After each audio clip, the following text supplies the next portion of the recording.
الرحيم مالك يوم الدين إياك نعبد وإياك نستعين. புனித ரமலான் பண்டிகையை மகிழ்வுடன் கொண்டாடி முடித்துவிட்ட முஸ்லிம் சமுதாயத்தினர் பிற சமுதாய மக்களோடு ஒரு நல்லிணக்கத்தை பேணுவதற்காக அவர்களுக்கு விருந்துபசாரம் செய்து அவர்களை கௌரவிப்பதற்காக இந்த நிகழ்ச்சியை நாங்கள் ஏற்பாடு செய்திருக்கிறோம். அதே நேரத்தில் இது வெறும் விருந்து உபசாரமாக மாத்திரம் இல்லாமல் ஒருவரை ஒருவர் புரிந்து கொள்வதற்கு ஏற்ற சில செய்திகளையும் உள்ளடக்கியதாக இருந்தால் அது மேலும் நம்மிடையே ஒரு நெருக்கத்தை ஏற்படுத்தும் என்பதற்காக இஸ்லாம் குறித்து சில விளக்கங்களையும் இஸ்லாத்தை பற்றி உங்களுக்கு இருக்கக்கூடிய சந்தேகங்களுக்கான விடைகளையும் சொல்வதற்காக இந்த நிகழ்ச்சியை நாங்கள் பயன்படுத்திக் கொள்ள விரும்புகிறோம். அன்பிற்குரிய சகோதரர்களே, இஸ்லாமிய மார்க்கமானாலும் அல்லது ஏனைய மதங்களாக இருந்தாலும் ஒரு கட்சியாக இருந்தாலும் ஒரு சங்கமாக ஒரு இயக்கமாக இருந்தாலும் அதை மற்றவர்கள் எப்படி அறிந்து கொள்வார்கள் என்று சொன்னால் அந்த இயக்கத்தை, அந்த கட்சியை, அந்த மதத்தை சார்ந்த மக்களை பார்த்து தான் அறிந்து கொள்வார்கள். முஸ்லிம் அல்லாத சகோதரர்கள் இஸ்லாத்தை அறிந்து கொள்வதற்கு திருக்குர்ஆன் வேதத்தை படித்து அறிந்து கொள்ள முடியாது. அந்த வாய்ப்பு அவர்களுக்கு இல்லை. அவர்கள் இஸ்லாத்தை எங்கிருந்து அறிந்து கொள்வார்கள் என்று சொன்னால் முஸ்லிம்களை பார்ப்பார்கள், அவர்களுடைய நடவடிக்கைகளை பார்ப்பார்கள், அவர்களுடைய பண்பாடுகளை பழக்க வழக்கங்களை பார்ப்பார்கள். இதுதான் இஸ்லாமிய பண்பாடு என்று புரிந்து கொள்வார்கள். இப்படித்தான் முஸ்லிம்கள் மற்ற மதத்தவர்களையும் புரிந்து கொள்வார்கள். ஆனால் இப்படி புரிந்து கொள்வதுதான் இன்றைக்கு நம்ம முன்னாடி இருக்கிற வழியாக இருந்தாலும் இது சரியான வழி இல்லை. முஸ்லிமை பார்த்து இஸ்லாத்தை அறிந்து கொள்வது என்பது ஒரு சரியான வழிமுறை கிடையாது. ஏனென்றால் இஸ்லாம் என்பது எங்களுடைய இஸ்லாமிய நம்பிக்கை பிரகாரம் எங்களுக்கு வேதம் என்று நாங்கள் நம்பக்கூடிய திருமறை குர்ஆனிலே என்ன சொல்லப்பட்டிருக்கிறதோ அதுதான் இஸ்லாம். அந்த வேதத்தை இந்த உலகத்திற்கு வழங்கிய இறை தூதர் என்று நாங்கள் நம்பக்கூடிய நபிகள் நாயகம் ஸல்லல்லாஹு அலைஹி வஸல்லம் அவர்கள் என்ன விளக்கம் அளித்தார்களோ, எப்படி வாழ்ந்து காட்டினார்களோ, எப்படி வாழ வேண்டும் என்று எங்களுக்கு கட்டளையிட்டார்களோ அதுதான் இஸ்லாம். முஸ்லிம் என்று சொல்லிக் கொள்ளக்கூடிய பெரும்பாலானவர்கள் திருக்குர்ஆனுடைய கட்டளையை மீறி நடந்து கொண்டிருக்கிறார்கள். நபிகள் நாயகம் ஸல்லல்லாஹு அலைஹி வஸல்லம் அவர்களுடைய போதனைகளுக்கு முரணாக தங்கள் வாழ்க்கையை அமைத்துக் கொண்டிருக்கிறார்கள். எனவே அவர்களை பார்த்துத்தான் இஸ்லாத்தை அறிந்து கொள்ள வேண்டும் என்ற நிலையில இருக்கிற எங்கள் மாற்று மத சகோதரர்களுக்கு திருக்குர்ஆன் இஸ்லாத்தை பற்றி என்ன சொல்கிறது, நபிகள் நாயகம் ஸல்லல்லாஹு அலைஹி வஸல்லம் அவர்கள் என்ன விளக்கம் தந்திருக்கிறார்கள் என்பதை உங்களோடு பகிர்ந்து கொள்வதற்குத்தான் இந்த ஏற்பாடு. எனவே நீண்ட உரைகளை நிகழ்த்தி உங்களுடைய எதிர்பார்ப்புகளை பாழ்படுத்தி விடாமல் இஸ்லாத்தை பற்றி ஒரு சின்ன அறிமுக உரை நிகழ்த்திவிட்டு உங்களுடைய சந்தேகங்களை நீங்கள் கேட்பதற்கான நிகழ்ச்சியிலே நாம் நுழைவோம். இஸ்லாம் என்றால் சுருக்கமான ஒரு அறிமுகம் தான். ரொம்ப விரிவாகலாம் நான் சொல்ல விரும்பல. உங்களுடைய கேள்விகளுக்கு விளக்கம் சொல்லும் போது அதில் முழுமையா சொல்லிக் கொள்வோம். இஸ்லாம் என்று சொன்னால் இரண்டு நம்பிக்கைகளுக்கு பேர் தான் இஸ்லாம். ஒரு நம்பிக்கை, இந்த அகில உலகத்திற்குமே ஒரே ஒரு கடவுள் தான் இருக்க முடியும், இருக்கிறார், இருக்க வேண்டும் அப்படின்னு நம்புவது இஸ்லாத்தினுடைய முதலாவது நம்பிக்கை. இந்த உலகத்துக்கு அவன் எத்தனை நாடுகளாக பிரிந்து கிடந்தாலும் சரி, எத்தனை மொழி பேசினாலும் சரி, எத்தனை சாதிகளாக அவன் தன்னை வகுத்து கொண்டாலும் சரி, உலகத்தில் உள்ள அத்தனை மக்களையும் படைத்தது, காத்தது, பரிபாலிப்பது, அவர்களுக்கு வேண்டியவைகளை செய்து கொடுப்பது எல்லாமே அந்த ஒரு கடவுள் கையில தான் இருக்குது. ஒரு கடவுள் கொள்கையை நம்புறது தான் இஸ்லாத்தினுடைய ஒரு முக்கியமான ஒரு அம்சம். அந்த ஒரு கடவுள் கொள்கையிலையும் கூட கொஞ்சம் விவரமாகவே நம்பணும். ஏன்னா எல்லாரும் நிறைய பேர் ஒரு கடவுள் கொள்கையை சொல்லி இருக்கிறாங்க, உலகத்துல நம்பி இருக்கிறாங்க. ஒன்றே குலம் ஒருவனே தேவன் என்ற பழமொழிகளை எல்லாம் நீங்கள் கேட்டிருக்கிறீர்கள். ஒருவனே தேவன் என்பது ஒரு புது கொள்கை இல்லை, இஸ்லாம் மாத்திரம் சொல்லக்கூடிய கொள்கை இல்லை. நிறைய பேர் சொல்றாங்க ஒருவனே தேவன் சொல்லி.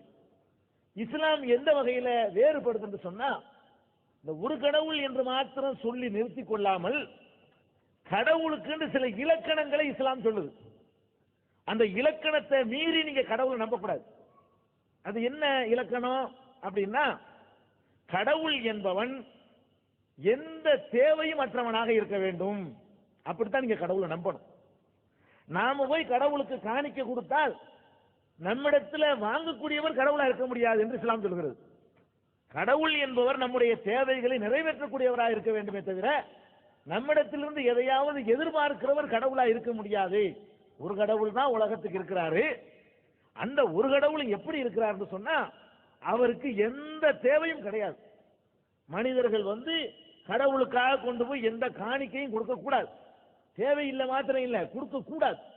கொடுத்தா கடவுளுக்கு என்னமோ ஒரு தேவை இருக்குது என்று அவரை ஒரு பலவீனமான ஒரு நிலைமைக்கு நாம் தள்ளி விடுகிறோம் என்று இஸ்லாம் சொல்கிறது. அது மாத்திரம் இல்லாம மனிதர்கள்ட்ட நம்ம பார்க்கிறோம், நிறைய பலவீனங்கள் நமக்கு இருக்கு. மனிதன் சொன்னா அவனுக்கு முதுமை இருக்குது. இப்படியே இளமை முறுக்கோட எல்லாரும் இருக்க மாட்டோம். அவனுக்கு பலவீனம் இருக்குது, முதுமை இருக்குது, நோய் இருக்குது, நொடி இருக்குது. இப்படி எல்லாம் பல்வேறு நிலைகளை மனிதன் அடைகிறான். கடவுள் கடைசியில் சாவு கூட இருக்கிறது. கடவுள் நம்பக்கூடியவர் நேற்று நல்லா இளமை துடிப்போட இருந்தார், இப்ப கொஞ்சம் வயசாயிருச்சு கடவுளுக்கு, அப்படி நம்பக்கூடாது. கடவுளை நீ நம்புறதா இருந்தா நமக்கு எல்லா தேவைகளையும் நிறைவேற்றுவதற்கு தான் கடவுள் வேணும் நமக்கு.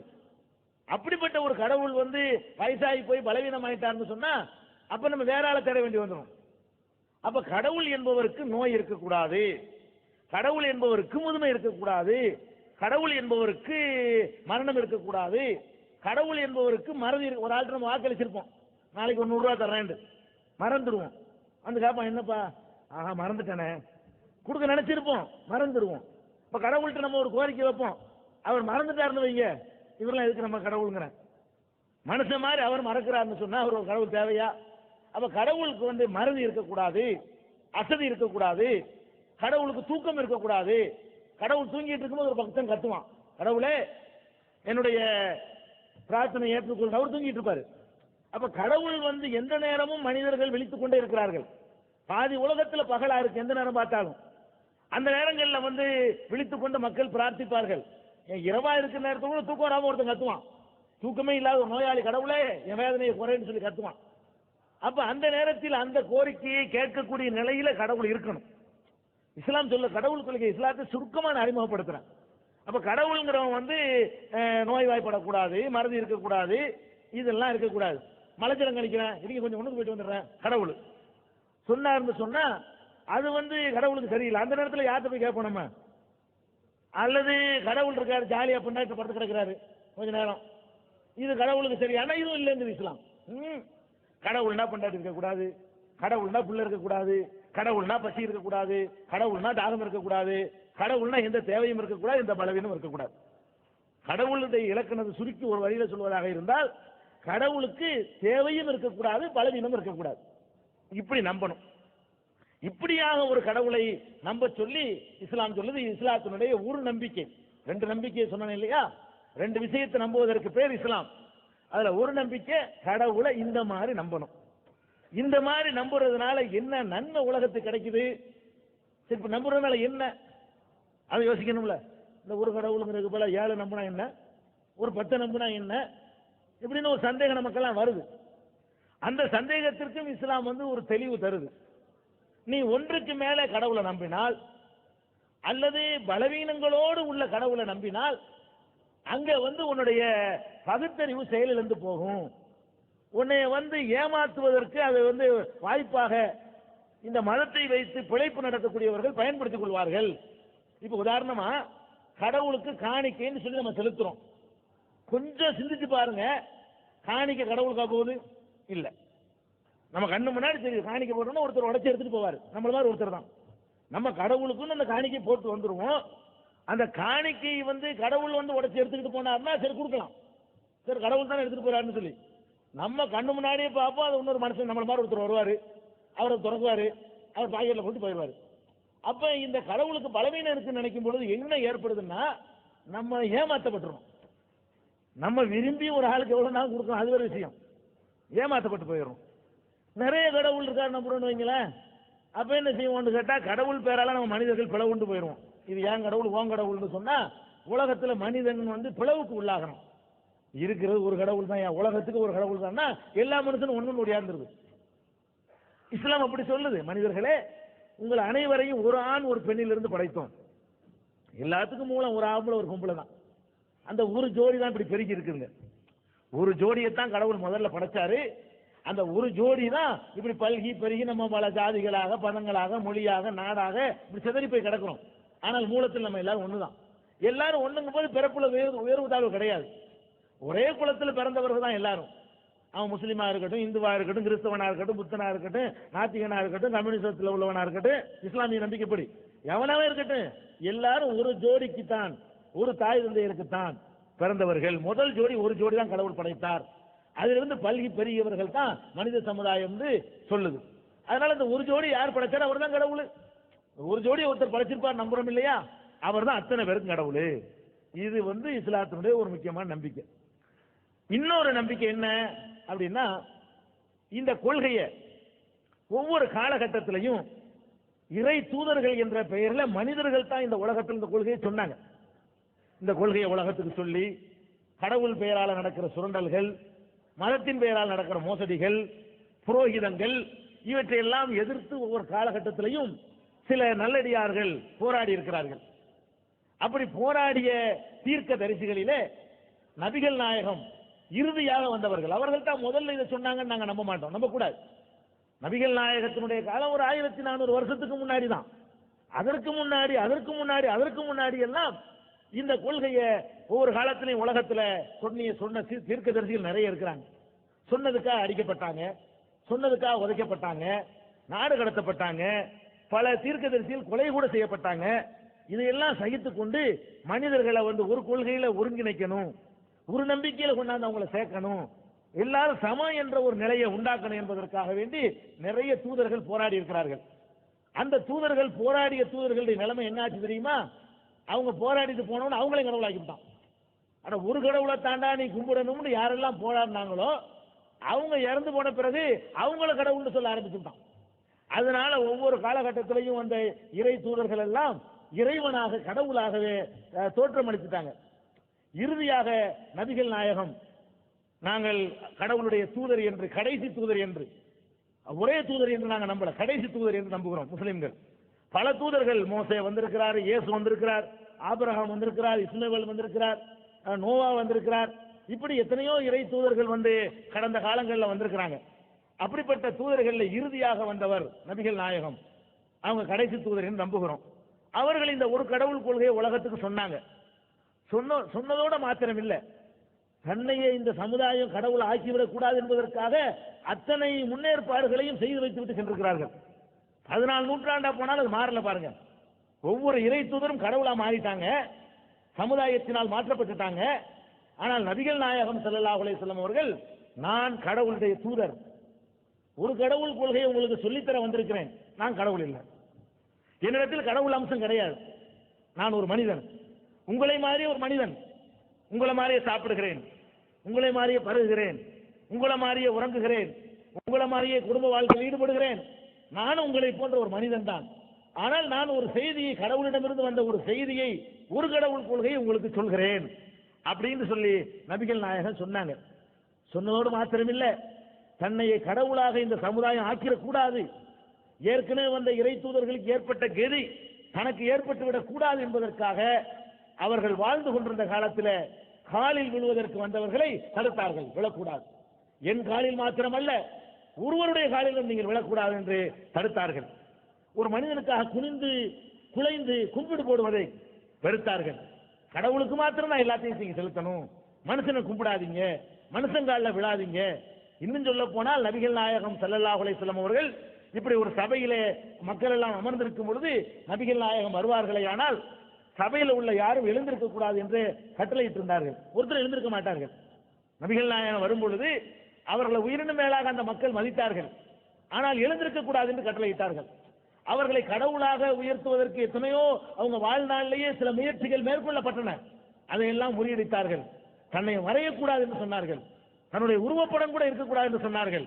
இந்த உருவங்கள் எல்லாம் நாளைக்கு வழிபாட்டுக்குரியதாக மாறிவிடுற காட்சி நம்ம பார்க்கிறோம். நம்ம தகப்பனார் ஒன்னா நம்பர் ஒரு மோசமான ஒரு போக்கிலே இருந்திருப்பாரு. அவர் செத்து போன பிறகு அவர் போட்டா வச்சிருப்போம். 7 தலைமுறைக்கு பின்னாடி அவருக்கு பத்தியை கொளுத்தி வச்சு நம்ம வந்து கும்பிடுவோம். நம்ம பேரப்புள்ள கும்பிடுவோம். இந்த ஒரு போட்டா கூட இருந்தா கூட கடவுளாயிருங்கிறதுக்காக வேண்டி உருவப்படம் வேணாம், அப்படி ஒன்றை எடுத்துக்கூடாதீங்கன்னு சொல்லி அந்த எப்படி நபிகள் நாயகம் இருப்பான்னு எங்களுக்கு தெரியாது. எல்லாருக்கும் ஒரு தோற்றத்தை வச்சு எல்லாருக்கும் தெரியுது. 2000 வருஷத்துக்கு முன்பு உள்ள வள்ளுவரை பற்றி ஒரு சித்திரம் உங்களுக்கு தெரியும். அதுக்கு பிந்தி வந்த நபிகள் நாயகத்தை பற்றி சித்திரம் யாருக்கும் தெரியாது. நபிகள் நாயகத்துக்கு முந்தி வந்த இயேசு எப்படி இருப்பார் என்று ஒரு சித்திரம் உங்களுக்கு எல்லாம் தெரியும். அவங்களுக்கெல்லாம் பிந்தி வந்த நபிகள் நாயகத்தினுடைய சித்திரம் எப்படி இருக்கும் என்று எங்களுக்கு தெரியாது. ஏன்னா அது இருந்தா அது வழிபட தூண்டும். அறியாத மக்கள் அதை கும்பிட ஆரம்பித்தாங்க. அதுல கூட கவனமா இருந்தாங்க. ஒரு கடவுள் கொள்கைன்னா இவ்வளவு பரிசுத்தமா இருந்தாலும் நாங்க நம்புறோம். ஏமாத்தவே இல்லை. ஏமாத்துவதா இருந்தா அப்படி ஏமாத்தலாம் அந்த அறியாமை கால மக்களை. அத்தனை வாசல் இருந்தும் ஏமாந்துராதீங்க ஏமாந்துராதீங்க என்பதுதான் அவருடைய ஒரு லட்சியமா இருந்துச்சு.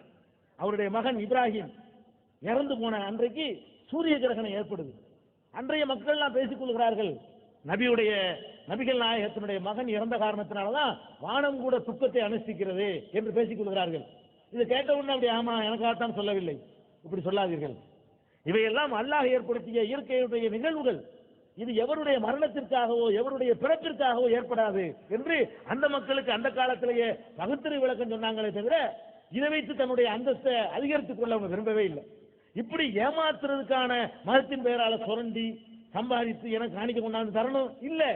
கடைசி வரைக்கும் உழைத்தே சாப்பிட்டவர்கள், கடைசி வரைக்கும் ஒரு ஆட்டுப்பண்ணையை வைத்து அதனுடைய வருமானத்தில் சாப்பிட்டவர்கள், மத குரு மத ஸ்தாபகர் என்ற பெயரில ஒரு பைசாவையும் மக்களிடமிருந்து பெறாதவர், மக்களிடமிருந்து ஒரு 10 பைசாவை பெறாத ஒரே தூதர். இன்னும் சொல்ல போனால் இறை தூதர் என்றவர் தன்னை பிரகடனப்படுத்துவதற்கு முன்னால் 40 வயதிற்கு முன்னால் ஒரு கோடீஸ்வரராக அவர் இருந்தார், பெரும் செல்வந்தராக இருந்தார், நல்ல குலத்திலே பிறந்தவர். 40 வயதுக்கு முன்னால் வரைக்கும் அவர் தன்னை கடவுளின் தூதர் என்று சொல்லல. அந்த காலகட்டத்தில் எல்லாம் நல்ல செல்வம் செல்வாக்கு செழிப்போட அந்த நபிகள் நாயகர்கள் இருந்தார்கள். என்றைக்கு தன்னை இறைவன் தூதர் என்று சொன்னார்களோ அங்கிருந்து செல்வத்தை எல்லாம் இழந்தார்கள், வீடு வாசல் இழந்தார்கள், அத்தனையும் பறிகொடுத்து விட்டு அணிந்திருக்கிற ஆடையோடு ஊரை விட்டு விரட்டப்பட்டார்கள், அகதியாக விரட்டப்பட்டார்கள். அப்ப மதம் என்பது ஒரு இயக்கம் என்பது ஒரு மனிதன் தன்னை வளப்படுத்திக் கொள்வதற்கு, புகழ் பெறுவதற்கு, அந்தஸ்து பெறுவதற்கு, சம்பாதிப்பதற்கு தான் உதவி இருக்கிறது. நீங்கள் பார்த்திருக்கிறீர்கள். நபிகள் நாயகத்தை பொறுத்த வரைக்கும் இருந்ததை இழந்தாங்களே தவிர அவங்க எதையுமே சம்பாதிக்கல. எதனால அவங்கள நாங்க மதிக்கிறோம்? கடவுள்னு சொல்ல மாட்டோம், எங்க தாய் தந்தையை விட அவங்களை மதிப்போம். எந்த முஸ்லீம் போய் கேங்க, உன் தகப்பனை அதிகமா மதிப்பியா நபிகள் நாயகத்தை மதிப்பியான்னு கேளுங்க, என் தகப்பன்லாம் 2ஆம் பட்சம் தான் சொல்லுவான். உன் தாயா நபிகள் நாயகமான்னு கேளுங்க, தாயெல்லாம் 2ஆம் பட்சம் தான். நபிகள் நாயகம்னா தாய் கூட செய்யாத அளவுக்கு எங்கள் மீது அவ்வளவு அக்கறை கொண்டு இந்த நபிகள் நாயகம் வாழ்ந்து காட்டிருக்கிறாங்க. அவர்கள் மரணிக்கிற நேரத்தில் அவர்களுடைய கவச ஆடை சில படி கோதுமைக்காக வேண்டி அடமானமாக வைக்கப்பட்ட நிலையில மரணித்தார்கள். ஆட்சி தலைவராகி மன்னராகி உலகமெல்லாம் ஒரு போற்றக்கூடிய அளவுக்கு பெரிய சாம்ராஜ்யத்தை உருவாக்கி மன்னராக இருந்த நிலையில் தான் நபிகள் நாயகம் மரணித்தாங்க.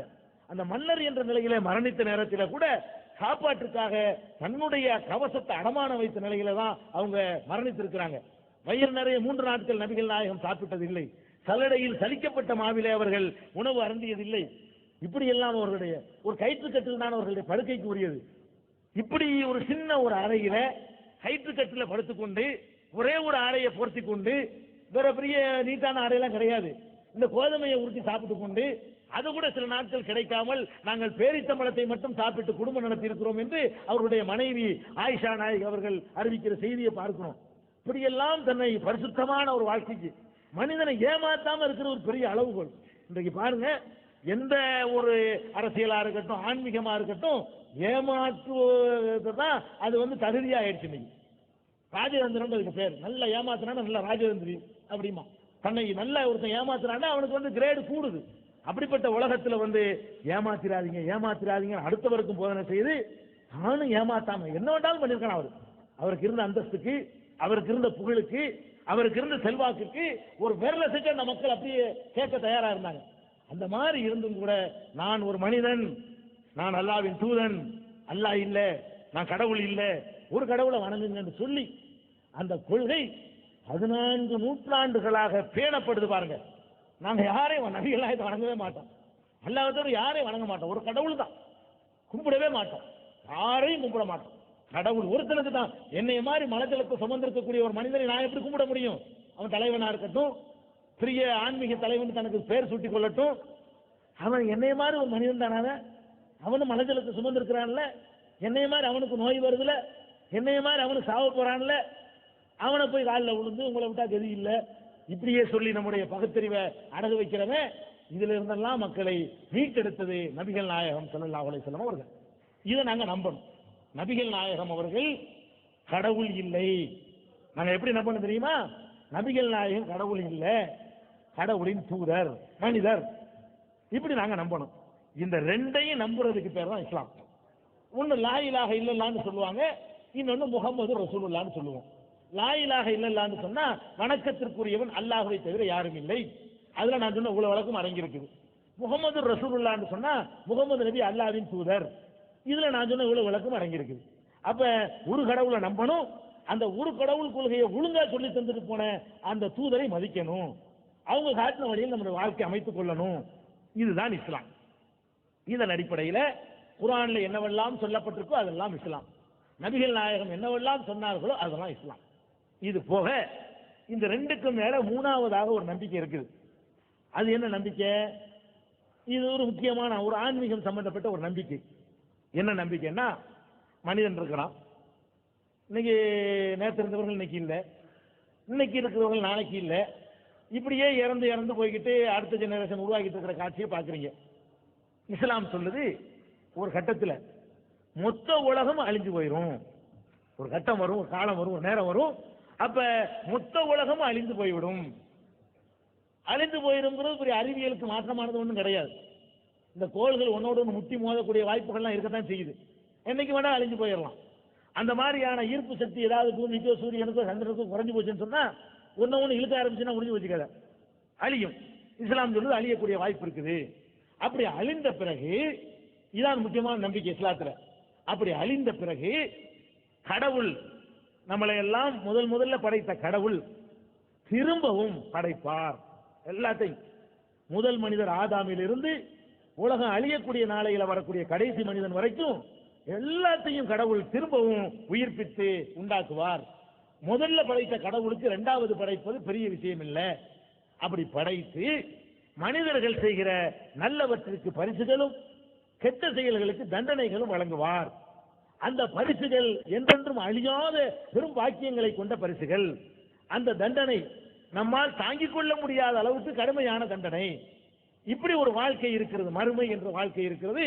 அந்த வாழ்க்கையிலே நான் உன்னை கண்டிப்பேன். இந்த உலகத்தில் ஒழுங்கா நடக்கல, என்னுடைய கட்டளையை பேணவில்லை என்று சொன்னால் இதை ஒரு சோதனை களமாக நான் உனக்கு தந்திருக்கிறேன், இது ஒரு பரீட்சை கூடமாக உனக்கு அமைத்து தந்திருக்கிறேன். இந்த பரீட்சையில ஒழுங்கா பாஸ் ஆகல என்று சொன்னா அங்க நான் தண்டிப்பேன் என்று இஸ்லாம் சொல்லித் தருகிறது. நபிகள் நாயகம் சொல்லுகிறார்கள், அல்லாஹ் சொல்லுவதாக சொல்லித் தருகிறார்கள். இந்த ஒரு நம்பிக்கை ரொம்ப அடிப்படையான நம்பிக்கை.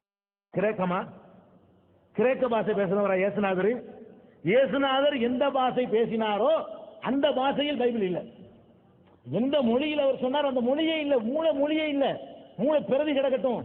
இப்படியான நிறைய வேறுபாடுகள் எல்லாம் இருக்குங்க.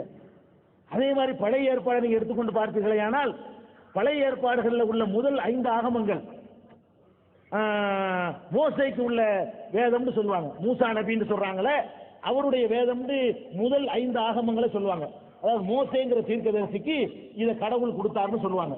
அதாவது பழைய ஏற்பாட்டில் உள்ள 5 ஆகமங்கள். இந்த 5 ஆகமங்கள் ஆதி ஆகமத்திலிருந்து உபாகமம் வரைக்கும். அந்த உபாகமத்தில் கடைசியா என்ன இருக்கும்னா, மோசே இருக்கார்ல, அவர் தான் கடவுளுடைய தூதர், அவர் தான் கடவுளிடமிருந்து செய்தியை வாங்கி உலகத்துக்கு சொல்றாரு. அதுல என்ன இருக்கும்னு கேட்டா, மோசே செத்தான், அவனை அடக்கம் பண்ணினார்கள், அவனுக்காக 40 நாள் துக்கம் அனுஷ்டித்தார்கள், அவனுக்கு பிறகு யோசுவா என்பவன் அந்த பொறுப்புக்கு வந்தான். மோசேக்கு வந்த வேதத்துல மோசே செத்தது எப்படி வரும்?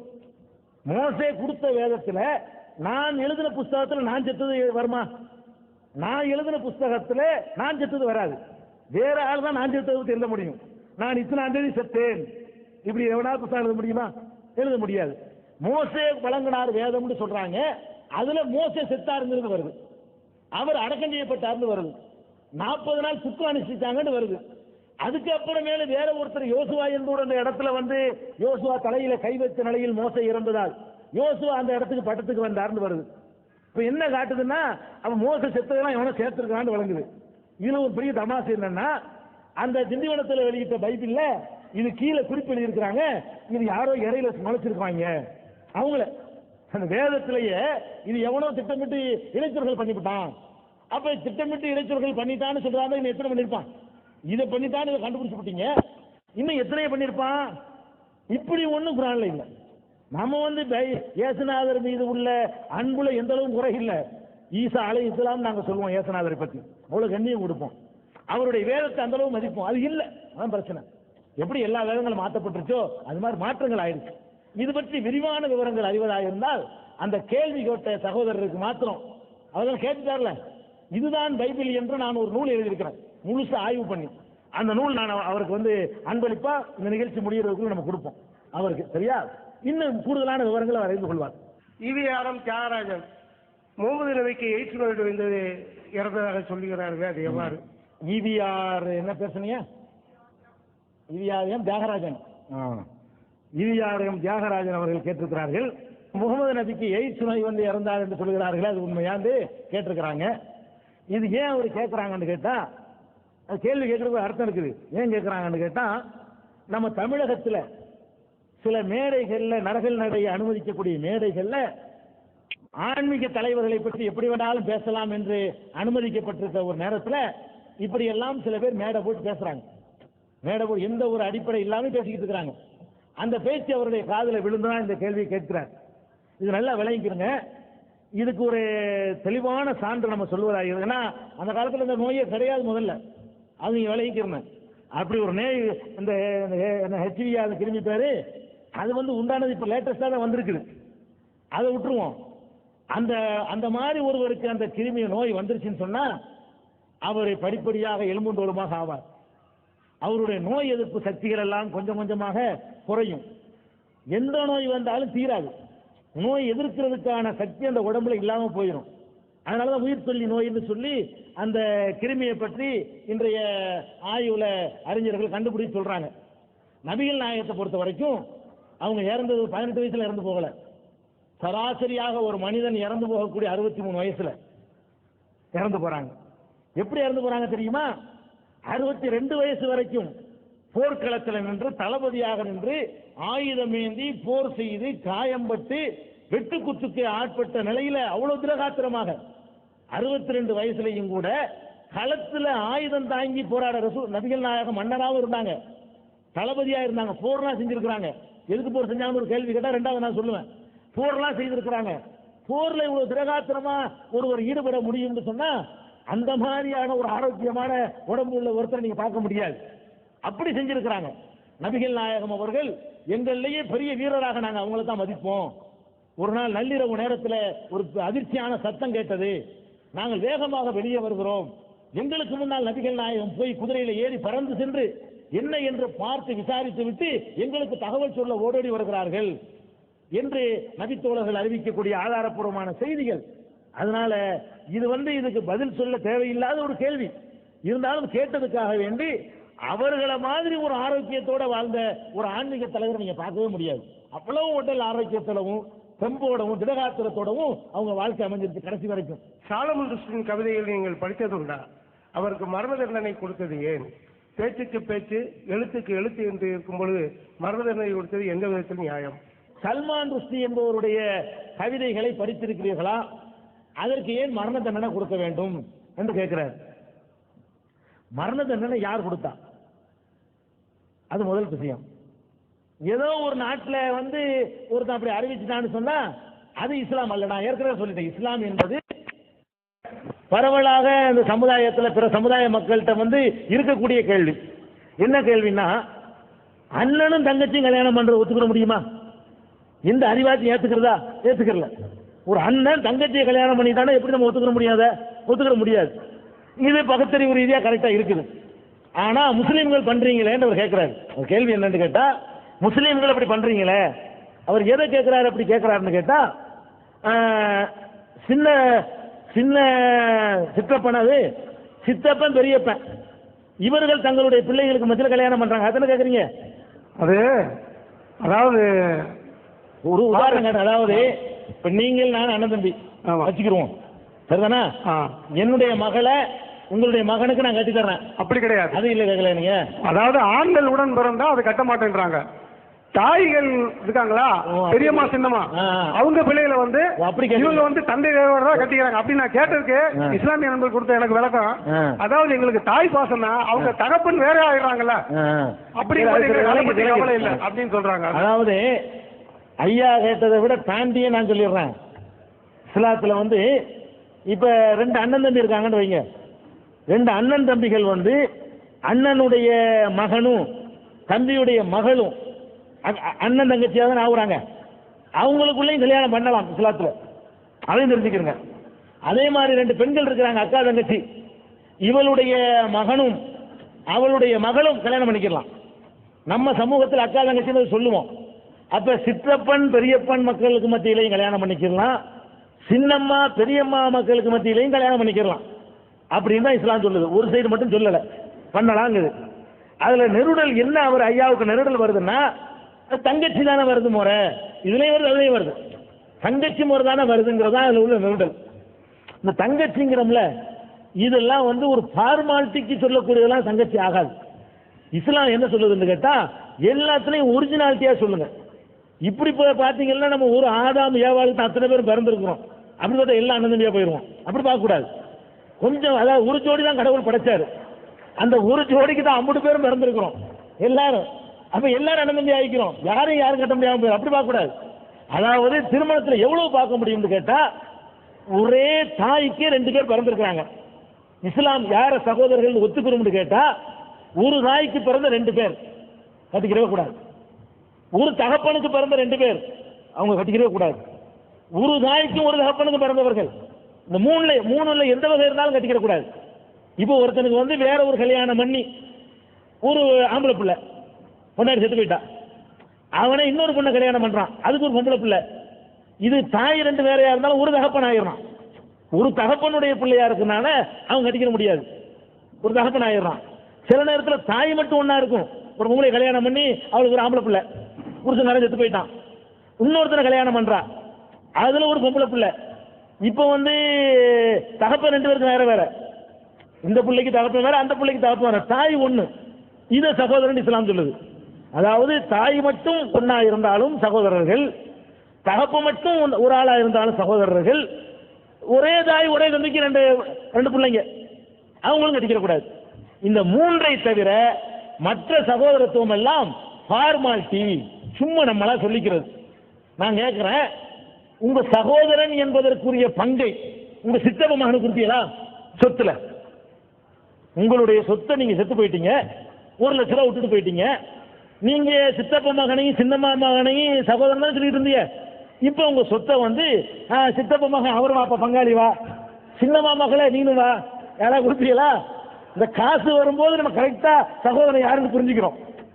சகோதரனை எங்க புரிகிறோம்னு கேட்டா கைவிட கூடாது. ஏற்கனவே நான் எச்சரிக்கை பண்ணியிருக்கிறேன், உங்களுடைய எந்த ரியாக்ஷனையும் காட்டக்கூடாது. நீங்க செஞ்சது சரியான செயல் இல்லை. அறிவுபூர்வமான விளக்கங்கள் தரக்கூடிய இடத்துல வந்து இந்த மாதிரியான உங்களுடைய இதை காட்டினீங்க, நாளைக்கு வேற மாதிரிலாம் காட்டுவீங்க, ஊகிப்பீங்க. அப்புறம் இதுதான் கடைசியா இருக்கணும். கைதட்டல் கூடாது, கருத்தை தான் கவனிச்சு கேட்கணும். இப்ப நான் எதுக்கு சொல்ல வர்றேன்னா, நம்முடைய சகோதரன் யார் என்பதை வந்து அந்த சில்லறை வரும்போது கரெக்டா தீர்மானிச்சிடுறோம்ல, அதான் சகோதரன். எவன் உன்னுடைய சொத்துக்கு பங்காளியா வருவானோ, எவள் உன்னுடைய சொத்துக்கு சகோதரி என்ற முறையில் பங்காளியா வருவாளோ அவள் தான் சகோதரி. மற்றதெல்லாம் நீ ஃபார்மாலிட்டிக்கு சொல்றேன்னு அர்த்தம்.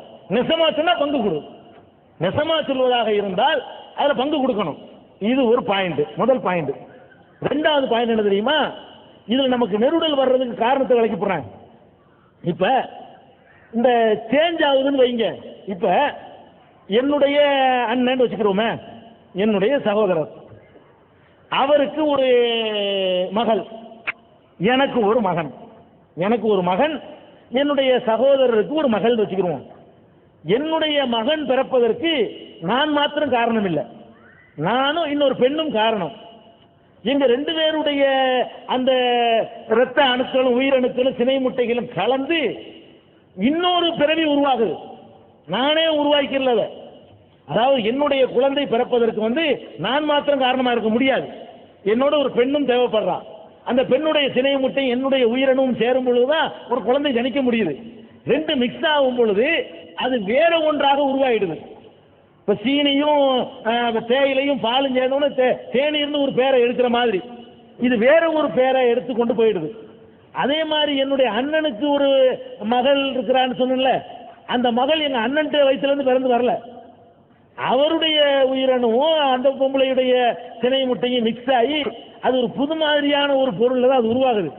எங்க மிக்சிங் நடந்துருச்சோ அங்க சகோதரத்துவம் அடிபட்டு போயிடும். மிக்சிங் ஆயிடுச்சுல, வேற ஒரு பொம்பளை யாரு, யாரோ ஒரு பொம்பளை. என்னுடைய பொண்டாட்டிக்கு எங்க அண்ணனுக்கு யாருன்னு, எனக்கு பொண்டாட்டி, எங்க அண்ணனுக்கு யாரு, யாரோ ஒருத்தி. எங்க அண்ணன் பொண்டாட்டி எனக்கு யாரு, நீங்க பழமொழி சொல்லிக்கிறீங்க அண்ணன் பொண்டாட்டி அரை பொண்டாட்டி, அதெல்லாம் சும்மா சொல்றது தானே, நடைமுறைக்கா சரியா வருமா? அப்ப அண்ணனுக்கு பொண்டாட்டி யாரு, எனக்கு யாரு, யாரோ ஒருத்தி, எனக்கு என்னது யாரோ ஒருத்தி, அவருக்கு பொண்டாட்டி யாரோ ஒருத்தி.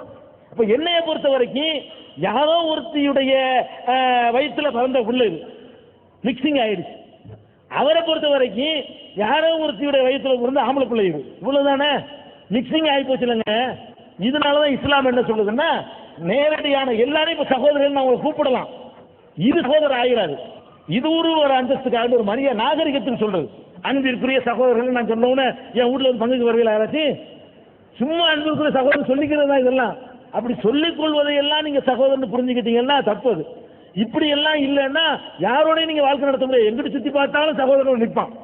எவனை எடுத்துக்கொண்டாலும் சரி, எங்கேயாவது ஒரு முறையில அவன் சகோதரன் நிக்காம இருக்க மாட்டான் மனித இனத்துல. அதனாலதான் இஸ்லாம் என்ன சொல்லுதுன்னா, இந்த சகோதரர்களுக்குள்ள பண்ணிக்கிறாங்க, மற்றதெல்லாம் சும்மா நம்மளா சொல்லிக்கிறது. நான் கேட்கிறேன், இப்படி வைங்களேன், இதை புரிந்து கொள்வதற்கு இன்னும் எளிமையாக புரிந்து கொள்வதற்கு நீங்கள் ஏற்றுக்கொண்ட ஒரு உதாரணத்தை சொன்னா உங்களுக்கு புரிஞ்சு போயிடும். இப்ப எடுத்துக்கிறோங்க, எனக்கு ஒரு அண்ணன் ஒரு அக்கா, நல்லா கவனிக்க வேண்டிய விஷயம். எனக்கு ஒரு அண்ணன், எனக்கு ஒரு அக்கா. எனக்கு ஒரு பிள்ளை இருக்குது, என்னுடைய அண்ணனுக்கு ஒரு பிள்ளை இருக்கு, என்னுடைய அக்காவுக்கு ஒரு பிள்ளை இருக்கு. அதாவது எனக்கு ஒரு ஆம்பளை பிள்ளை, என்னுடைய அண்ணனுக்கு ஒரு பொம்பளை பிள்ளை, எங்க அக்காவுக்கு ஒரு பொம்பளை பிள்ளை. இப்ப என்னுடைய இந்த மகன் என்னுடைய அண்ணனுடைய அண்ணன் மகளை கொண்டு கட்டிக்கிற கூடாதுன்னு உங்க மனசு சொல்லுது. சரி, என் அக்கா மகளை கட்டிக்கலான்னு சொல்லுது உங்க மனசு. அட ஒரே நாங்க மூணு ஒண்ணு தானேங்கிற. அட என்னோட பிறந்த ஆம்பளை இவர், என்னோட பிறந்த பொம்பளை இவர். என்னுடைய அக்கா என்பவள் என்னோட பிறந்த ஒரு தாயந்தைக்கு பிறந்த பொம்பளை, இவர் ஒரு தாயந்தைக்கு பிறந்த ஆம்பளை. நாங்க மூணு பேரும் ஒரு வயிற்றுல தான் கிடந்தோம். நானும் அந்த வயிற்றுல தான் இருந்தேன், எங்க அண்ணன் அந்த வயிற்றுல தான் இருந்தாரு, எங்க அக்காவும் அந்த வயிற்றுல இருந்தாரு. அப்படிப்பட்ட நேரத்தில் அதே அதே இடம் தாங்க உட்கார்ந்துக்கிட்டு இருக்குது. நம்ம என்ன பண்றோம், இவர் பிள்ளைய கட்டிக்கிறாரு, அவ பிள்ளைய கட்டிக்கிறீங்களே. நீங்க அப்படி பார்த்தீங்களா, இது என்ன டிஃபரன்ஸ் இருக்குன்றீங்க? அதுவும் கூட சொல்லணும். அவங்க யாருங்க, சின்னம்மா என்னுடைய மாமி தானே, மாமி மகளை கட்டிக்கிறது மட்டும் என்ன நியாயம்? மாமி சித்தப்பெல்லாம் ஒண்ணு தானேங்க. உங்க தமிழ்ல பழமொழி சொல்லுவீங்களே, அத்தைக்கு மீச முளைச்சா சித்தப்பீங்கல்ல. அத்தைன்னு சொல்றவளுக்கு மீச முளைச்சிருந்தா அவ சித்தப்பனா இருப்பா, அதான உண்மை. அந்த அடிப்படையில் பாருங்களேன். அப்ப இது செய்யும்போது செஞ்ச என்ன, ஒரு சிம்பிளான ஒரு லாஜிக் இது. அதனால இஸ்லாம் ஒரு பிராக்டிக்கலான ஒரு மார்க்கம். அதனால இத எந்த அளவுக்கு விளக்கம் போகுதுன்னு நினைக்கிறேன். என் பேர் மணிகண்டன். ஜாதகம் பாக்குறீங்க, நாங்க பார்க்கணும், நீங்க பார்க்க கூடாதுன்னு சொல்றீங்க. நீங்களும் பாக்குறீங்க, சாதகம் பார்க்கறாங்க முஸ்லீம்களே அப்படிங்கிறாரு. சாதகம் பார்க்கறவன் முஸ்லீமா இருக்க மாட்டான். இது நான் சொல்லல, நபிகள் நாயகம் சொல்றாங்க, மன்னத்தா அர்ராபன் ஃபஸத்தகஹு பிமா யகூல் ஃபகத் கஃபர பிமா உன்சில அலா முஹம்மத். யார் ஒருவன் இந்த சாதகம் சொல்லக்கூடியவனிடத்திலே போய் அவன் சொல்வதை நம்புகிறானோ அவன் இந்த முகமதுக்கு அருளப்பட்ட இஸ்லாமிய மார்க்கத்தை நிராகரித்து விட்டான். நபிகள் நாயகம் சொல்றாங்க. நபிகள் நாயகம் சொல்றாங்க, இந்த சாதகம் சோதிடம்னு சொல்லிட்டு வர்றான் பாரு, அவன்கிட்ட போய் அவன் சொல்றதை நம்புன, நீ என்னைய நம்பலன்னு அர்த்தம். அவனை நம்புனா நீ குரானை நம்பலன்னு அர்த்தம். அதை நம்புனா நீ இஸ்லாத்தை நம்பலன்னு அர்த்தம். அப்போ ஒரு மனிதன் இஸ்லாத்தை விட்டு வெளியேறக்கூடிய காரியங்களில் சோசியத்தை நம்புறது, ஜாதகத்தை நம்புறது, நல்ல நாள் கெட்ட நாள் பார்க்கறது, இது எல்லாம் இல்லைன்ட்டாங்க நபிகள் நாயகம். ஒரு உண்மை முஸ்லீம் பார்க்க மாட்டான். தமிழகத்தை தவிர நான் எதுக்கு போறேன் தெரியுமா? தமிழகத்தில் நாங்கள் எல்லாம் அரபு நாட்டு இறக்குமதியே கிடையாது. இங்க இருந்து ஒரு 4 தலைமுறைக்கு முன்னாடி வேற யாரோ இருந்து நாங்கள் மாறின ஆட்கலாம். மாறும் பொழுது அங்க இருந்ததையும் சேர்த்து கொண்டுட்டே வந்துட்டோம். அதனால எங்கள்கிட்ட மட்டும் இப்படி இருக்குது. வேற நாடுகள்ல எல்லாம் அந்த சாதகமே கிடையாது. ஜோசியம் பார்த்தா சவுதியில தூக்குல போட்டுருவான். ஜோசியம் பார்க்கறேன் எவனாச்சும் போனா தூக்கு தண்டனை போட்டுருவான். அந்த நாட்டுல எல்லாம் அவ்வளவு ஸ்ட்ரிக்டா இருக்கும். கைரேகை பார்க்க முடியாது, சாதகம் மனுஷனுக்கு எல்லாம் தெரியாது, பொய் எவ்வளவு ஃப்ராடு. எவனும் இன்னொரு மனிதனுக்கு நல்லதை கணிச்சு சொல்லவும் முடியாது. அந்த சோதிடனே நம்மளை பார்க்கிறோமே, மரத்தில் உட்காந்துருக்கான் விடிய விடிய, சாயந்தரம் போய் கேட்கணும், என்னப்பா எத்தனை பேர் வந்தாங்க? ஒத்தனை வரலங்க. ஒத்தனை வரலன்னு தெரியும். உன் எதிர்காலம் தெரிஞ்சா? காலையிலிருந்து சாயந்தரம் வரைக்கும் உட்காந்துருக்கிற, ஒத்தனை வரல, ஒத்தனை வரமாட்டான்னு உனக்கு தெரியல பத்தியா? நீ எனக்கு வந்து வருங்காலம் சொல்ல போறியான்னு கேட்கணுமா இல்லையா? இப்படி கேட்க மாட்டேங்கிறோம்.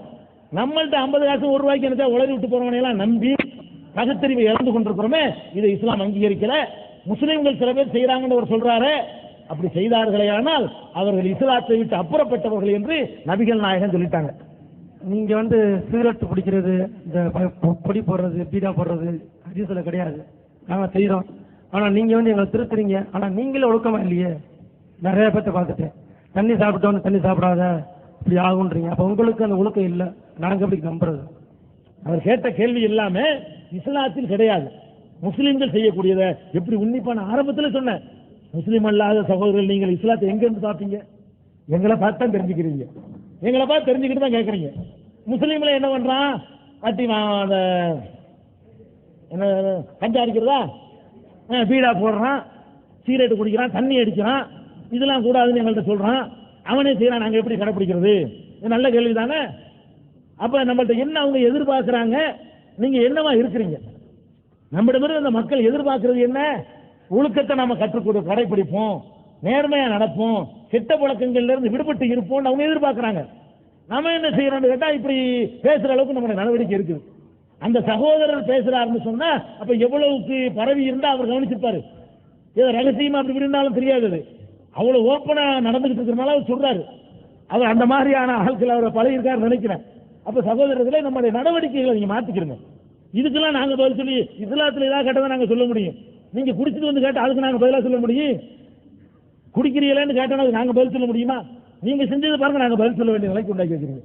அதனால முஸ்லீம்கள் வந்து அதுல இருந்து விளைவிக்கிறீங்க. நாங்க இருக்கிறோம், இருக்கக்கூடாது, அடக்கம் தான் பண்ணணும் அப்படின்றீங்க.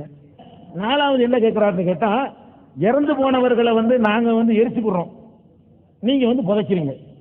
அது என்ன நியாயம்? எந்த அடிப்படையில் கேட்கிறாரு. இது வந்து நீங்க அறிவுபூர்வமா சிந்திச்சு பாருங்க. எரித்தல் புதைத்தல் இந்த 2ல எது நல்லது? அறிவுபூர்வமா பார்க்கணும்ல. எரிக்கிறோம் புதைக்கிறோம். இதை நான் வந்து சொல்லும் போது நீங்க புண்படுற மாதிரி நீங்க பார்க்க கூடாது.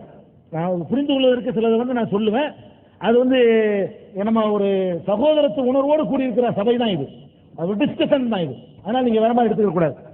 இப்ப என்னை பெற்று வளர்த்து என்னை படிக்க வச்சு ஆளாக்கி ஒரு மனுஷனாக்குன தகப்பனார் இறந்துடுறாரு. அவர் மீது நான் அவ்வளோ அளப்பரிய அன்பு வச்சிருக்கிறேன். அவரை கொண்டு அப்படி போட்டு மேல அந்த சாணியை அடுக்கி விறகையும் வச்சு கொளுத்தி அந்த உடம்புக்கு எந்திரிக்கும் போது அந்த வெட்டியாய் ஒரு அடி ஒன்று அடிச்சு, இது ஒரு கொடூரமான ஒரு தகப்பனுக்கு இந்த வேதனை, இப்படி ஒரு வேதனை, அது உசுறு இல்லை, அது வேற விஷயம். இப்படி ஒரு கொடூர செய்யப்படுவதை ஒரு பாடிய இந்த மாதிரி பண்ணுவதே வேற பாடிக்கு நடந்தால் நீங்க ஒத்துக்கிறீங்களா? மனசு ஒத்துக்கிறதா? இது மனசாட்சிக்கு எதிரான ஒரு செயலா நமக்கு தோற்றம் அளிக்க வேணாமா? நம்ம இறந்து இருக்கிற பாடிங்க, உசுறு இல்லை, செத்தே போயிட்டான், செத்துதான் போயிட்டானுங்கிறக்கா நான் என்ன செய்யறேன்? ஒரு பெரிய அறுவடை எடுத்துக்கொண்டு கை காலை துண்டு துண்டா வெட்டினேன். நீங்க என்கிட்ட வந்து கேட்கறீங்க, செத்து போனாலும் வெட்டின உனக்குடா உசுரா இருக்குது, நீங்க ஒத்துக்கிறீங்களா? என்னை நீங்க என்ன சொல்லுவீங்க?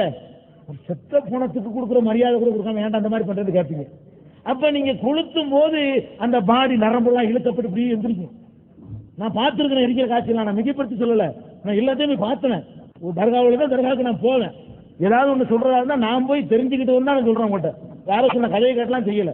ஏன்னா அந்த தீயில சூடாகணும்னு நரம்பெல்லாம் அப்படி இழுக்குமா, தலை கிளம்பும், உசோட இருக்கிற மாதிரி ஒரு மீதி சமைக்கும்.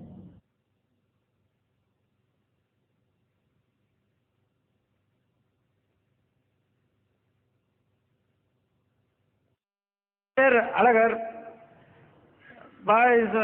ஐயா அவர்கள் சொன்னார்கள், கடவுள் சூப்பர் பவர், கடவுள் சர்வசக்தி படைத்தவர், கடவுளால் தான் இந்த பூமி இயங்குகின்றது எல்லாரும் சொன்னார்கள். ஆனால் இந்த நாட்டில் இந்த பூமி உருண்டையில் பிரச்சனைகள் உருவாவதே கடவுளால் தான். இன்றைக்கு அங்கே வரலாற்று சிறப்புமிக்க பாபர் மசூதி இடித்தது ஒரு மாபெரும் குற்றம். அது இந்து மத கடவுள் வெறியர்கள் தான் செய்தார்கள். அதுபோல பாரதியார் இப்பொழுது கொலை செய்யப்பட்டார்கள். அதுபோல கன்னியஸ்திரியை கற்பழித்தார்கள். இவ்வளவு பிரச்சனைகள் இந்த நாட்டில் உருவாகி கொண்டிருக்கிறது. உலகம் பூரா பிரச்சனைகள் தான் இந்த கடவுள்னால், மத பிரச்சனை, கடவுள் பிரச்சனை. அதுபோல ஜாதி தீண்டாமை, ஜாதி கொடுமை, இந்து மதத்தில் சூத்திரப்பட்டம், எங்களெல்லாம் இந்து மதத்தில் தேவடியார் மகன் என்று எழுதி வைத்திருக்கிறார்கள். இது ஒரு 5000 வருடங்களாக இருக்கிறது. கடவுள் பிரச்சனை என்று சொல்லி கடவுள் எல்லாத்தையும் பார்த்துக்கிட்டு இருக்கிறார் என்று சொல்கிறீர்கள். இதையெல்லாம் கடவுள் பார்த்து கொண்டு எப்படி சகிப்புத்தன்மையோடு இருக்கிறார். அதான் உங்களுக்கு நீங்களே சொன்னீங்க, கொடுமையான சம்பவம் நடக்கின்றது, டிசம்பர் 6 நாம் துக்க நாள் என்று அறிவிக்கிறோம். இதெல்லாம் எப்படி கடவுள் பார்த்து கொண்டு சும்மா இருக்கிறாரே, இதற்கு என்ன தீர்வு? இல்ல நாம் கடவுளை தூக்கி எறிஞ்சு விட்டு புதிய சமுதாயத்தை, உங்கள் போன்ற சமுதாய உணர்வு உள்ளவர்கள் ஒரு அமைப்பை ஏற்படுத்தி கடவுள் இல்லாத சண்டை இல்லாத சமுதாயத்தை உருவாக்கலாமா? இளைஞர்களுக்கு நீங்கள் பதில் சொல்ல வேண்டும். சகோதரர் கேட்ட கேள்வி கடைசி கேள்வி. என்ன, இந்த சண்டைகள் சச்சரவுகள் நடப்பதற்கு கடவுளின் பெயரால் தான் நடக்குன்னு சொல்றாங்கல்ல, அது வாஸ்தவம், நடக்கத்தான் செய்யுது. ஆனா கடவுளின் பெயரால மாத்திரம் நடக்கல, மொழியின் பெயரால சண்டை நடக்கும். இந்த மொழியின் பெயரால சண்டை நடக்கிறதுக்கு கடவுள் காரணமானா கடவுள் காரணம் இல்ல. கடவுள் நம்பிக்கை இல்லாதவர்களுக்குள்ளேயும் சண்டை நடக்கும். கம்யூனிஸ்டுகளுக்கு மத்தியில் லெப்ட் ரைட் சண்டை நடந்திருக்குது, கடவுள் நம்பிக்கை இல்லாதவங்க. அப்ப சண்டைங்கிறதுக்கு இவன் மனிதன்ட்ட உள்ள அந்த வக்கிர புத்தி காரணமே தவிர கடவுள் மட்டும் காரணம் இல்லை. கடவுளை அவன் காரணம் காட்டிக்கிறான், இவன் மொழியை காரணம் காட்டிக்கிறான், இவன் சொத்துக்கு அண்ணன் தம்பிக்கு என்ன நடக்குமே சண்டை, ஒரு தாய் தந்தைக்கு பிறந்த அண்ணன் தம்பிக்கு நடக்குமே, அப்ப அதுக்கு யாரை போய் காரணம் சொல்றதுங்கிறேன், சொத்து தான். அப்ப சண்டை போடணும், அநீதி செய்யணுங்கிறதுக்கு உள்ளுக்குள்ள படிஞ்சு போயிடுச்சுன்னு சொன்னா என்ன காரணத்தையாவது சண்டை போட்டுதான் இருந்தான். கடவுளை இல்லைன்னு ஆக்கிட்டாலும் வேற ஒண்ணு கண்டுபிடிப்பான். இந்த சண்டை போடுறவன் இருக்கிற வரைக்கும் வேற இடத்தையாவது சண்டை போட்டுட்டு இருப்பான். அது சண்டையை நம்மளால ஒழிக்க முடியாது. அது ஒண்ணு. முக்கியமான பாயிண்ட் என்ன அவர் கேட்ட கேள்வியிலன்னா, இவ்வளவும் நடக்கும்போது கடவுளையும் பார்த்துட்டு இருக்காரு. அதான் மெயினான கேள்வி. இவ்வளவு நடந்து கொண்டிருக்கிறது, பாதிரியாரை போய் உயிரோடு வச்சு கொள்றாங்க, பள்ளிவாசல் இடிக்கிறாங்க, இன்னும் எவ்வளவோ அக்கிரமங்கள் உலகத்தில் நடந்துகிட்டு இருக்குது. இவ்வளவு நடந்த பிறகு ஏன் சகிக்கிறாரு? இப்படிப்பட்ட நேரத்தில் இந்த கடவுளை தூக்கி ஒரு ஓரம் கட்டி வச்சுட்டு கடவுள் இல்லாத ஒரு சமுதாயத்தை நம்ம படைச்சு உருவாக்கி எல்லாத்தையும் ஒன்னாக்கலாமேன்னு தன்னுடைய ஆதங்கத்தையும் வெளிப்படுத்துகிறார். ரெண்டு விஷயத்தை நீங்க கவனிக்கணும். அதாவதுங்க, கடவுளே இல்லை என்று சொல்லி ஒரு சமுதாயத்தை உருவாக்குறோம்னு வைங்க, அந்த மாதிரி உருவாக்கின பிறகு அவர்களால் ஒரு எந்த பிரச்சனையும் இல்லாத ஒரு சமுதாயத்தை உருவாக்க முடியும் நீங்க நினைக்கிறீங்களா? கண்டிப்பா முடியாது. நான் நல்லா வாழ்றதுக்காக வேண்டி என்னுடைய அறிவை பயன்படுத்தி எவனையாவது துரோகம் செய்வேன், எதையாவது அபகரிப்பேன், அப்பவும் சொத்து சண்டை மற்ற விஷயங்கள் நடக்கும், ஊழல் பண்ணுவேன், ஒரு பெரிய அதிகார வட்டத்தில் இருந்து கூட லஞ்சம் வாங்குவேன். ஏன் என்னை கேட்க எவன் இருக்கிறான்? அப்ப லஞ்சம் ஊழல் எல்லாம் தடவிரிச்சு ஆடுறதுக்கு சரியான முறையில் அந்த கடவுள் நம்பிக்கை ஊட்டப்படாததான் காரணம்னு நாங்க நினைக்கிறோம். அது ஒண்ணு. அடுத்தது கடவுள் ஏன் பார்த்துட்டு இருக்காருங்கிறோம்ல, இது ஒரு நல்ல ஒரு அர்த்தமுள்ள கேள்விதான். ஆனா இந்த உலகத்தை படைக்கிற பற்றி கடவுள் இஸ்லாத்துல குர்ஆன்ல சொல்லும் பொழுது இதை ஒரு பரீட்சை ஹாலாக, சோதனை கூடமாக உங்களுக்கு அமைத்திருக்கிறேன். இந்த உலகத்தினுடைய பாக்கியங்களை பொறுத்த வரைக்கும் கொசுவின் இறக்கை அளவு கூட இதற்கு ஒரு மதிப்பு இல்லை என்றத்தில் நபிகள் நாயகம் அல்லாஹ் சொல்லுவதாக சொல்றாங்க. கொசுவுடைய இறக்கைக்குள்ள மதிப்பு கூட இந்த உலகத்துக்கு கடவுள் கொடுக்கல. அதனால இந்த உலகத்துல என்ன நினைக்கிறான்னா, ஒரு 10 லட்ச ரூபாய் அப்படியே அடிச்சிட்டோம்னு சொன்னா அப்படியே சந்தோஷப்பட்டுக்கிறான். இதுல சந்தோஷப்படுறதுக்கு ஒண்ணுமே இல்லை, அற்பமான ஒரு சுகம். இந்த அற்பமான சுகத்தை என்னமோ பண்ணிட்டு போடா, இதுக்கெல்லாம் உன்னை தண்டிக்க மாட்டேன், சயம் தர்றேன். நம்ம இன்னைக்கு பாக்குறோம், கொஞ்சம் யோசிச்சு பாருங்க. இங்க வந்திருக்கக்கூடிய எத்தனையோ பேர் ரொம்ப போக்கிரிகளா இருந்து திருந்தவங்க இருப்பீங்க. போக்கிரிகளா இருந்து பிக் பாக்கெட்டுக்காரராக இருந்து திருந்தினவர்கள் இங்க இருப்பீங்க. அந்த திருந்துறவரை நேற்றே பிடிச்சி மிதிச்சு காலியாக்கி இருந்தா இந்த திருந்துறதுக்கான ஒரு அவகாசம் கிடைச்சிருக்காது. மனிதன் இயல்புலையே தப்பு செய்யறவனா இருக்கான். எவனா இருந்தாலும் சரி இயல்புல தவறு செய்வான். அப்ப இவன் தவறை திருத்திக்கிறானா உணர்றானா நாளைக்காச்சும் ஒழுங்கா வந்துடுறானா என்று பார்க்கக்கூடிய காட்சிகளை கடவுள் கொடுக்கிறாரு. ஒரு சின்ன ஒரு அதிசயத்தை நான் சொல்வதாக இருந்தால், எங்க சமுதாயத்தில் இந்த மூட நம்பிக்கை இதெல்லாம் எதிர்த்து நாங்கள் பிரச்சனை பண்ணிட்டு வர்றோம். இதுக்காக என்னை ஒருத்தர் வெட்டினார், கொள்றதுக்கு வந்தார். மேலப்பாளையத்தில் வெட்டினாரு, தோல் குச்சத்தோட போய் தலைக்கு தலைப்போட போன மாதிரி கையில வெட்டு. இது நடந்து ஒரு 7-8 வருஷம் ஆச்சு. நேற்று என்னைக்கு பாதுகாப்பா அவர் வர்றாரு. யாரு? நேற்று மதுரை வரைக்கும் எனக்கு பாதுகாப்பா செக்யூரிட்டியா யாரு வர்றாருன்னா அவர் தான். எவர் என்னை வெட்டினாரோ அவர் வர்றாரு, கூட வர்றாரு துணைக்கு. இப்ப அன்னைக்கே அவர் பிடிச்சி நிச்சய காலி பண்ணியிருந்தா இன்னைக்கு திருந்தி நம்ம ஒரு தப்புல செஞ்சிட்டோம் உணர்ந்து இன்னைக்கு அந்த வாய்ப்பு ஒரு கிடைச்சிருக்கல. நம்மளே இன்னைக்கு பாக்குறோமே, நம்மளே எவ்வளவு தப்பு தெரிஞ்சிருக்கிறோம். நம்ம முன்னாடி எத்தனை தப்பு செஞ்சவர் தெரிஞ்சிருக்கிறாங்க. ஒரு டைம் கொடுத்து பார்க்க. மனிதன் இயல்புலையே தப்பு செய்யறானா படைக்கப்பட்டிருக்கிறான். நம்ம கேள்வி கேட்டவங்க பதில் சொன்னவங்க வந்திருக்கிற எல்லாரையும் சொல்லுங்க, ஒரு தப்பு நான் வாழ்க்கையில செஞ்சதுன்னு சொல்லுங்க பார்ப்போம். நான் சொல்ல முடியுமா? நீங்க சொல்ல முடியுமா? ஒருத்தருக்கு சொல்ல முடியுமா? ஒரே ஒரு ஆள் சொல்லுங்க பார்ப்போம். அப்ப எல்லாரும் தப்பு செய்யறோம். திருந்துவதற்கான ஒரு அவகாசம் கொடுப்பதற்காக வேண்டி கடவுள் அப்படி சொல்ற அவகாசம் தர்றேன் பயன்படுத்தி திருந்திக்கிறலன்னா சும்மா விட மாட்டேன். எந்த அவகாசமும் இல்லாத அந்த மறுமை என்ற வாழ்க்கையில நான் தண்டிப்பேன்னு சொல்லி அந்த கேரண்டி தான் இஸ்லாம் தருது. அந்த பயம் ஒரு மனிதனுக்கு வந்துருமையானால் அவன் வாழ்க்கை மாறிடும், ஒழுக்கமுள்ள வாழ்க்கை மாறிடும் என்பதுதான் இஸ்லாத்தின் நிலைப்பாடு. அன்பு சகோதரர்களே, இந்த நிகழ்ச்சி முடிந்தவரை தனியார் தொலைக்காட்சிகள் மூலமாக நீங்க திரும்பவும் வீட்டில இருந்து பார்ப்பீங்க. இதுல நீங்க ஆர்வம் காட்டினீர்களேயானால் மீண்டும் மீண்டும் இதே மாதிரி மாதத்திற்கு ஒரு நாள் சென்னையில் நடத்துறோம். நீங்க ஆர்வமாக கலந்து கொள்கிறீர்களே ஆனால் இங்கேயும் நாங்கள் மாதம் நடத்துவதற்கு நாங்கள் தயாரா இருக்கிறோம். வந்த மாற்று மத சகோதரர்கள் உங்க கடிதம் மூலமா உங்க அபிப்பிராயத்தை தெரிவிங்க. அடுத்த மாசம் நடத்துவோம்.